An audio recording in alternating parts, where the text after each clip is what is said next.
is the first ever award show recap on Barn 49. I'm Gregg Reynolds from Country 105. We have Chris Scheetz, the morning man at CISN Country. Hi, Greg. Hi, Barn 49. Right in front of his face. Leeanne from Country 104 in London, Ontario. Good morning. Happy to be a part of this. And Midday Megan, also from Country 105. Hello. Okay, so I guess let's start with, I had kind of a weird thing at the top of the show. I thought how they ended the show is how they should have started the show. I liked the show, but I kind of thought if we're gonna like do this really amazing women medley, incredible female musicians, let's start with that and really pop the show like a CMA Awards would. What did you guys think? I should let the women speak first, should I not? In this case, we wanted them to go first. I mean, yeah, I thought both ways. Like, one, how there was all those four females going at it. It was amazing at the end. I do know what you're saying though, having at the beginning, but I think the rec laws really set the tone for the night. I thought it was great the way it all transpired. I love seeing the four of them on the rooftop at the Nashville, I think it was the Westin Hotel. And then afterwards you had the rec laws and Dean Brody come back on. So maybe if those two were kind of flipped to really This is exactly what I was thinking. End the show with I Like Cold Beer, Yes I Do, and start the show with this like incredible medley, or flip it either way. You're kind of popping off in a really big celebratory way. Yeah, I see what you're saying. I could see that. Well, what I really like about like the ACMs or the CMAs is they always have things you're not expecting. Like they'll come off the top with Forever Country or Duet You Weren't Expecting, or like all those artists this year at the ACMs kind of doing songs that launched their careers or something like that.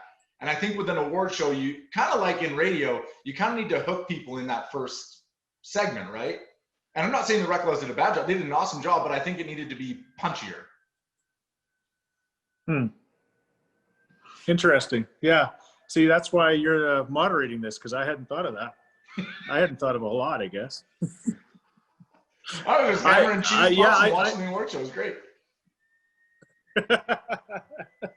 Yeah, I love the four of them though, and didn't Carolyn look great and sound great? Just kind of, just being the one that they've all kind of looked up to in a lot of different ways, and just talking about that performance, and it was really, really, really special and powerful for sure, especially considering the world that we live in. Now, when it comes to that specific rooftop, we have actually been there on our Tennessee takeover. We saw the Rec Laws on that rooftop with all of our listeners there one time, and it just flooded back memories for me every time they were on that rooftop, being like, we had a plane full of listeners hammered drunk on the other side of that stage just enjoying the Rec Laws, and it was such a cool experience that I personally will never forget. Do you guys have those places that you have seen a concert that you're like, that was one of the coolest venues I've seen? Megan? Ooh, I would say just like any type of festival. Like that's what I think, just that atmosphere being outside, I think that's my favorite. Is there a festival for you though that stands out among others where you're like, that festival, that stage or the lineup or just where it was? I remember I went down to Wisconsin for a festival, and I think it was the heat of me dying was one of them, but the sunset and just how the tone was, it was perfect. Leeanne? For me, I don't know if it would necessarily be a festival. I wish I could say I have been to Burroughs Creek and I've been to Boots and Hearts where they filmed the entire thing. I wanted to go this summer so badly, and then obviously the world turned upside down. Yeah. But for me, it would have to be this tiny little barn up in Muskoka called the Kita Ballot. It fits about 500 people. And it doesn't matter if you're seeing the Rec Laws, if you're seeing the Arkells, or whatever Canadian band rolls through there, it's packed. The floor is shaking, the wall is shaking. And when you leave, you're like, am I going to make it out of here? Because this place, I think it might fall over. So that's the place you walk into, and you just think of all of the incredible Canadian talent that's walked through there, and all of the, wobbly pops and everything you had there as Chris, well. what about you? A couple of quick things from the country radio seminar that I used to get to go to, which is a brilliant event that happens every year down in Nashville. But one year we saw Crystal Schwanda play at Tootsie's in the upper level. And I'll never forget it because that young lady has such a voice. She was like ripping the paint off the walls. It was just incredibly powerful. But that same year was the same year that Keith Urban had left country music for a while to go into rehab because he had a serious alcohol problem and maybe drug problem as well. And they put us all, they said, Keith's playing a surprise show. And they put us all in buses and they took us out in the middle of like a industrial area in a warehouse that had never been used for like a show before. And the thing that was the funniest part about the whole thing was Keith played for the very first time for however long he'd been gone, a year or something like that. But Ronnie Dunn came out to introduce him. And Ronnie Dunn came out drunker than a skunk. And he could barely stand, and he introduced Keith, and he just wanted to tell the world how proud he was of Keith for getting sober. That's a tough look. That's a tough look at that point. It was one of the most awkward yet interesting things in the world. And then Keith came out, and he hadn't played for a long time, and it was the most amazing show I'd ever seen. So the coolest venue I've ever been at is a place I could never find again. I have no idea where we even went. Is that one of those things where when they're loading you on this bus and taking you out to industrial Nashville, you're like, oh, this is how they kill radio. They're just gonna, this is where it all ends for all of us.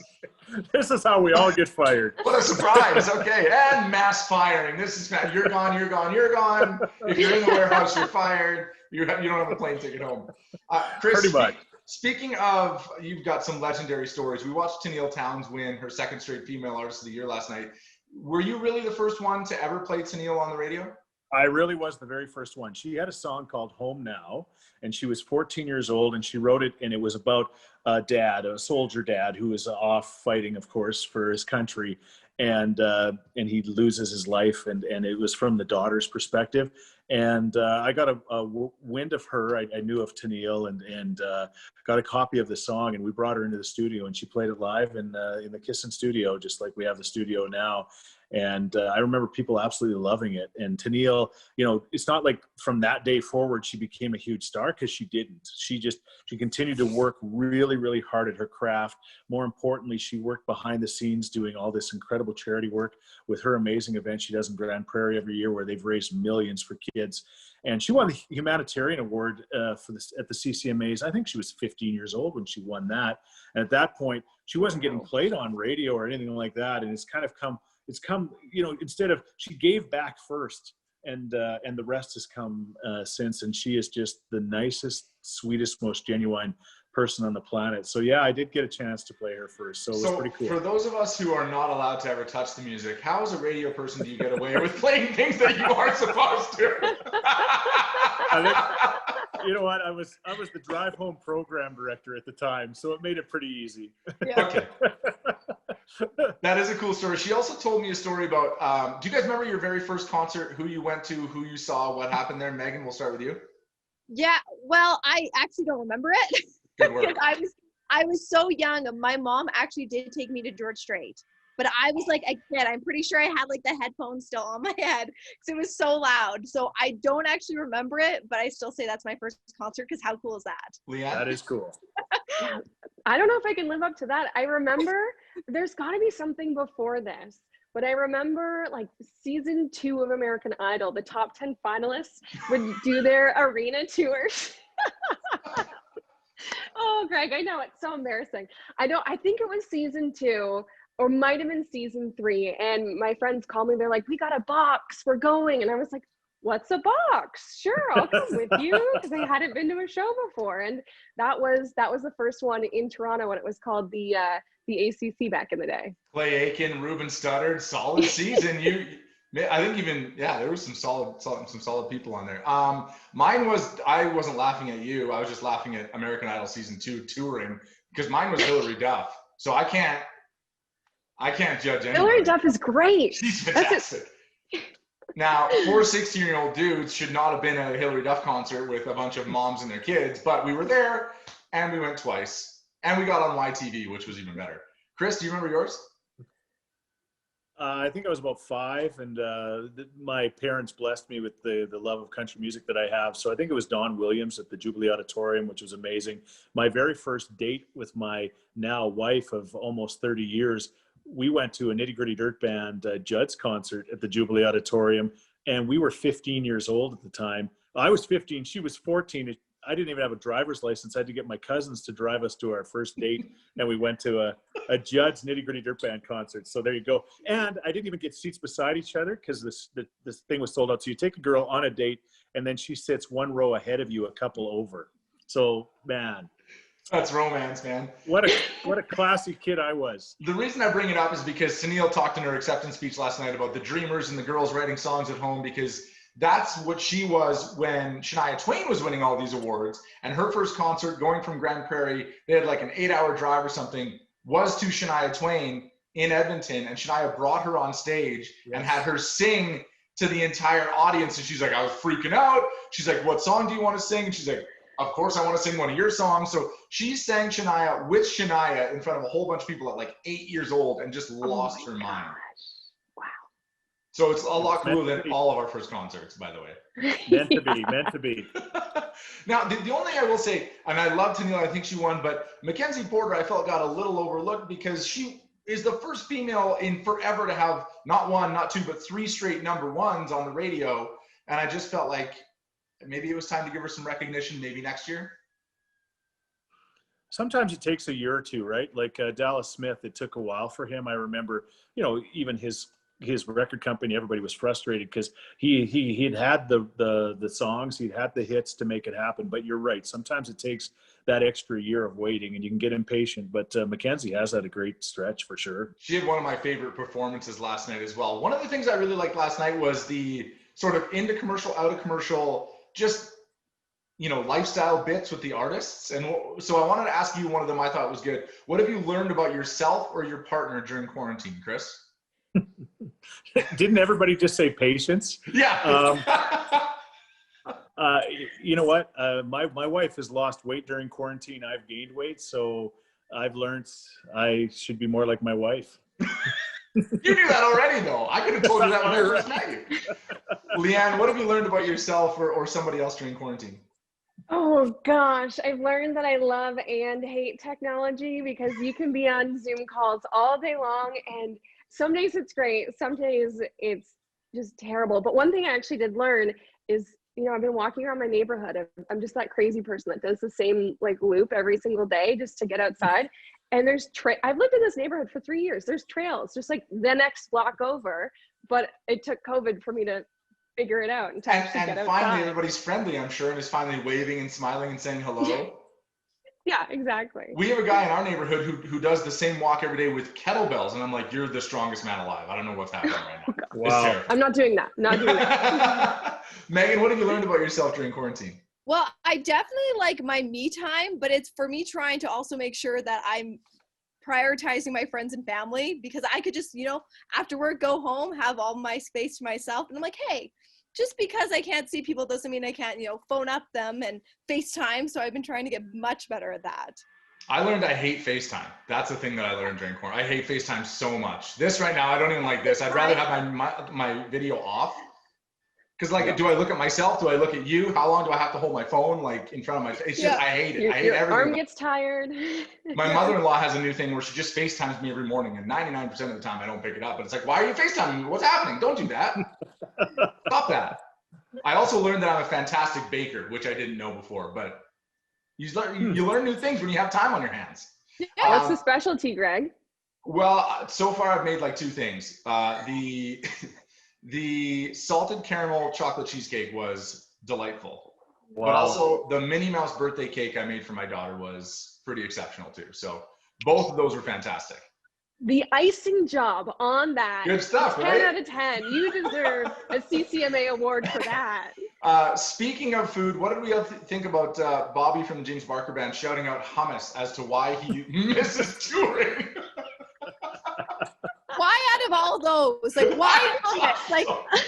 They get so much good food when they're on tour. They get catered food, and yet you can go to the grocery store and get hummus any time of the day. Free hummus is the best kind of hummus, apparently. Yes. Now, what is your guys' go-to snack? Your Friday night, you have your pick of the litter, you're at the grocery store. What's your go-to snack, Chris Scheetz? Well, I just got it. My nephew got me hooked on it. It's Werther's popcorn. Have you had that yet or seen it? I've seen that. Yes. I'm telling you, it is next level. It is you know how you'd buy the Chicago mix from Costco or whatever. And in my case, you're always picking out the caramel and eating it. I'm telling you, this Werther stuff, which also explains the weight gain, but it is next level. I feel like that's if Canadian my Tire grandma Costco ran the concession at a movie theater. Like, here's your Werther's popcorn, sweetheart. I know. Why is that a thing? Greg, you're the only guy that's got weirder eating habits than me, but I'm It's telling true. you cannot deny it's amazing. Mine is all dressed Ruffle chips, like all kinds of chips, but all dressed Ruffle chips is the way to go. Megan? I'm definitely a popcorn fan. I don't know about the Werther's one, but just like any type of buttered popcorn is the one I do. Also, or those Tostitos rounds. Have you like just like the Tostito rounds? Just we brought the popcorn. Can you say popcorn or do you say popcorn like a puppy? Popcorn. Just another word. What is popcorn? Leeanne, what's your go-to snack? Chris is trying to get a Werther's original popcorn endorsement off of the Zoom. It's the only thing I don't have. I will say I've got about 3 bags of Tostitos rounds just about 5 feet away from me right now, but that's because I'm a chips and dip kind of girl. I'm a avocado, guacamole. I could just eat a tub of sour cream in one sitting. You eat chips with sour cream? Like Tostitos? With sour cream? Yeah, that's good. I'm with you, Leanne. I'm with you. That is better than Werther's popcorn. No, it's not. Okay, let's talk about how many awards Brett Kissel won. Do you think, because you're having to shoot that one by one in your house, do you think he would struggle with coming up with new things to say with each award? You're like, now I got to thank these people. Now I got to thank this person. Now I got to thank these people. I know. I'm wondering if he knew right away that he won all the awards, or was it just, hey, you won this. Oh, and you won this. And he's like, now I got to add new things. Like, I wonder if he tried to like figure out, okay, this award, I'm going to thank these people and these people. Because he won a lot of awards. Well, but also they ship the awards to your house. So you're not super surprised. You're like, oh, is that how that works? Well, he had them already, right? Yeah. So I will say, so the award show was on Sunday. Brett Kissel was in London on Saturday. He did his 2 final drive-in shows in town at the Western Fair, and I saw him and I chatted with him for a couple minutes. I was like, good luck at the CCMAs tomorrow night. The guy is a stellar actor. I mean, I had no clue that he was about to just clean house the next night. What was the highlight of the drive-in concert? He did this really, really sweet shout out to his band member who's out in Nova Scotia, where the tragic events happened earlier this year. And he did Tough Times Don't Last, and had everybody turn the classic lights on your phone and the front lights, the headlights on the car. And it was just the perfect song, to shout out to his bandmate, and also, perfect song for the world right now. So that was the sad guy like me in the crowd who's got one headlight working. You're like, damn it, not now! Come on! Start. Okay, that brings me to my next point though. The one thing that I like that each artist got time to perform and they got to perform their whole song. Sometimes award shows cut them short, but I kind of wanted more. Don't everybody just play your current radio single. Like I would have loved for Brett to do Tough People Do. We're still going through a quarantine. That's a song that really would have like popped and hit home. I know you got to do your current single, I guess, but that is the one thing about other award shows where you'll see different collaborations, or we're going to do this song instead of this song because of the time we're in. Kane Brown does Worldwide Beautiful, even though his current single is Cool Again on the ACMs. He did Cool Again for us, but it's just something I thought that like, did you guys like that every artist did their current single, or would have liked some diversity? Well, I could speak for me selfishly. I'm glad they do their current single. So, it helps us with that song, and we're playing that current song and it sounds great. Sometimes I get frustrated when they don't do their current single. So I look at it kind of differently. These Canadian artists are only getting one, they get this one limited chance to expose their music to the country. And so, you're right. Maybe they should do their biggest hit on that hand. But then on the other, I like that they're giving us what they're doing right now. Selfishly for radio, I think it fits, right? So that's my take anyway. Megan, Leeanne, what do you think? I think I liked the songs that they played. I thought they sounded fantastic, and they're the songs we're hearing right now. So there was the level of familiarity when it came on. I was watching the James Barker Band performance though, and they had, you know, half of them in Burroughs Creek in Ontario, half of them in Nashville, and you couldn't even tell because they were both in a grassy field. It looked like they were together. I would have loved to have seen maybe more of that between different bands collaborating, because you had no idea. It sounded fabulous. They sounded like they should have been 6 feet apart. Yeah, my wife said to me, she's like, I don't understand why those two are shouting out to the other two because they're right beside them. I was like, no, they're literally as far away as you could be from another band member. She's like, what do you, because they're both, no, they just made it look really good. Yeah. Megan, what do you think?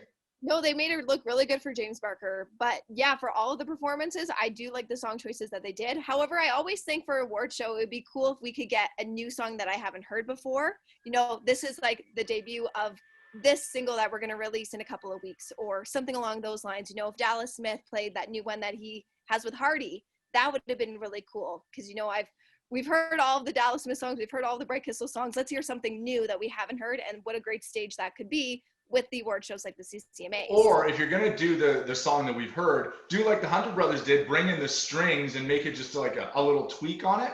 Because for me, the Hunter Brothers, that was my favorite performance of the night. I thought it was like beautiful and gorgeous. And for guys that are so usually high energy, I was like, man, that is a very different take and cool performance for a song that we've been hearing.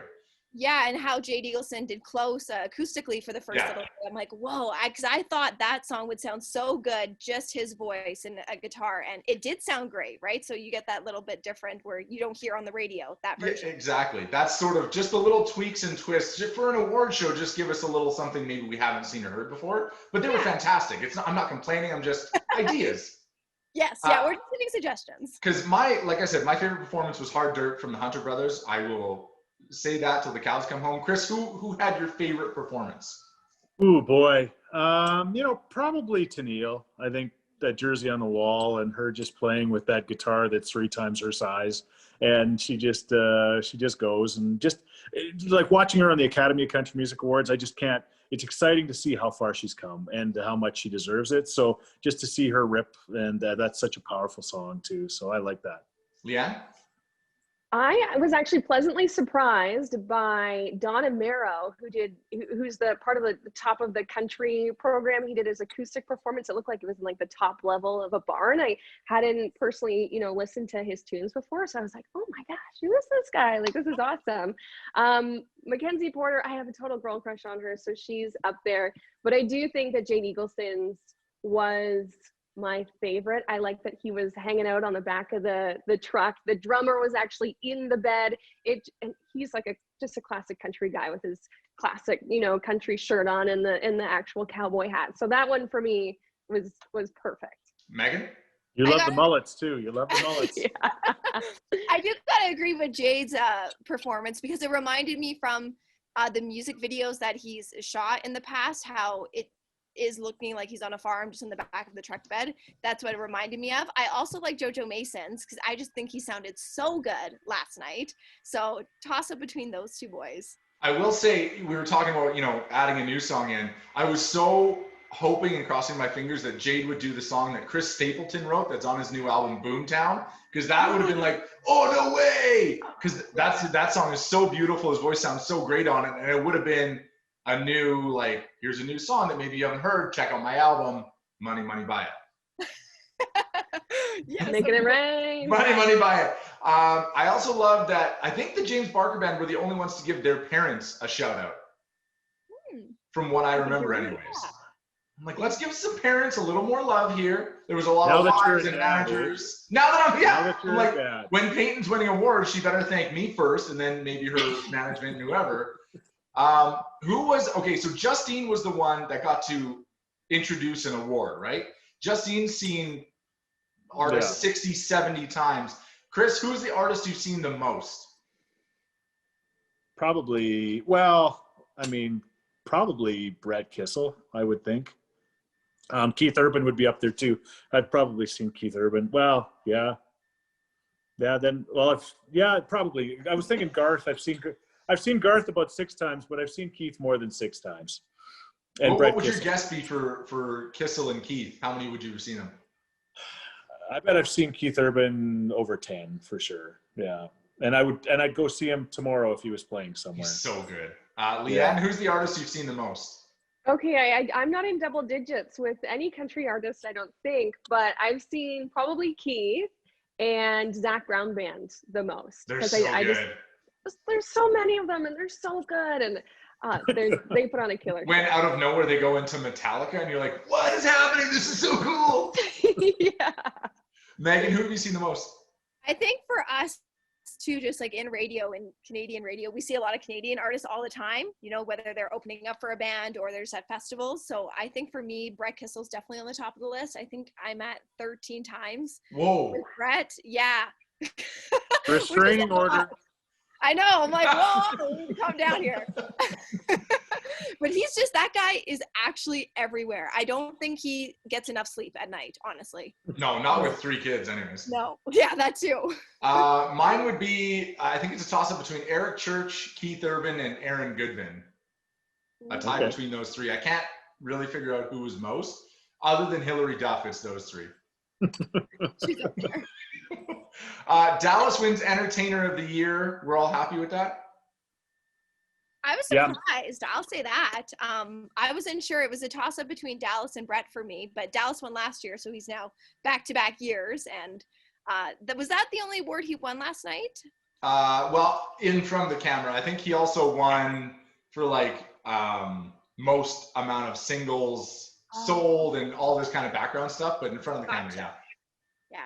I have a question about the Entertainer of the Year. So there's always the eligibility period of, you know, when songs came out, when they can be qualified for Single of the Year and stuff like that. So do you know when this period would have been? Because Brett Kissel's been doing all of his drive-in shows, so that's been this summer. Yeah, so that wouldn't have counted. That wouldn't have counted. Yeah. I think it's roughly April to April, I think, is the eligibility. I think normally for vote, because we start voting in April for the different awards, right? Or maybe in early May, but it's April to April. So none of the drive-in shows would have counted, I don't think. Yeah, they were after that. And we see, to end off the show, you know, we had Dean Brody and the Rec Laws, which looked like an absolute party. It made me miss festival season because we probably would have seen that at some point live, which would have been incredible. But like we said, the Karen Don Johnson, Lindsay L, Megan Patrick, and Tennille Towns was so powerful and such a great collaboration. For next year, is there somebody you would like to see brought back? Like, we haven't seen Carolyn Dawn Johnson in a while. So is there somebody we would like to see brought to the stage again to highlight in sort of another super group moment, maybe? I will say, not necessarily just like a ladies powerhouse moment, but having maybe someone like Paul Brandt come back. You know, he's won so many awards with the CCMAs. It would be cool to see him back, because I don't remember him for the last couple of years being on stage at the CCMAs. So I think it'd be cool to see him. I'm up for a Tennille Towns, Shania Twain. Yes. Like, you mentioned it. I'm all for it now. I want to see that. Let's do it again from 8 years old to now. Let's bring it back on stage, right? Let's see the glow up. But now Shania sings a Tennille tune, which would be really cool. A little switch up on that. Yeah. Chris? You know what? My thunder's been stolen, because I even mentioned on the air today, it's not a Canadian Country Music Awards show without Paul Brandt in it in some form. And I missed him last night for sure. And Terry Clark as well. So, I love all the new stuff. Don't get me wrong, but I love that. And I know that Paul Brandt or Terry Clark probably would have been part of it if it wouldn't have been the way it was. So I agree. Those two in a collaboration, I mean, Dallas Smith could collaborate with anybody on the rock side, would be kind of neat too, right? So there would maybe be something there too. That's kind of what I was thinking. You remember a couple of years ago, the ACMs kind of brought like a Reba and a Kelsey Ballerini together, or an Alan Jackson and like a Luke Combs or whoever. Crossroads. Yeah, there was a Crossroads style. You would bring an artist that we loved and has had lots of hits with a new artist. And I think to do that at the CCMAs, to bring back some of our favorites in the Canadian country music with some of the newcomers and pair each one up kind of style by style would be mind-blowing for next year. I love that. Yeah. Now, CCMAs, when you steal this idea, I will take $100 and a bag of Werther's popcorn, because Chris says that I have to try it. Any other thoughts, you guys, before we wrap this thing up? I will say the one thing I did miss about from last night's award show and Sunday's award show, to previous years. And I know due to having it virtually did change that, but I did like in previous years, the banter between artists, you know, going up on stage and having that just communication between artists where, you know, everyone did film it separately. And they would throw, hey, this is the, you know, a nominees here, let's go to the winner of this award. But we didn't get that back and forth between artists, which I missed out on. So, you know, that would have been nice to see.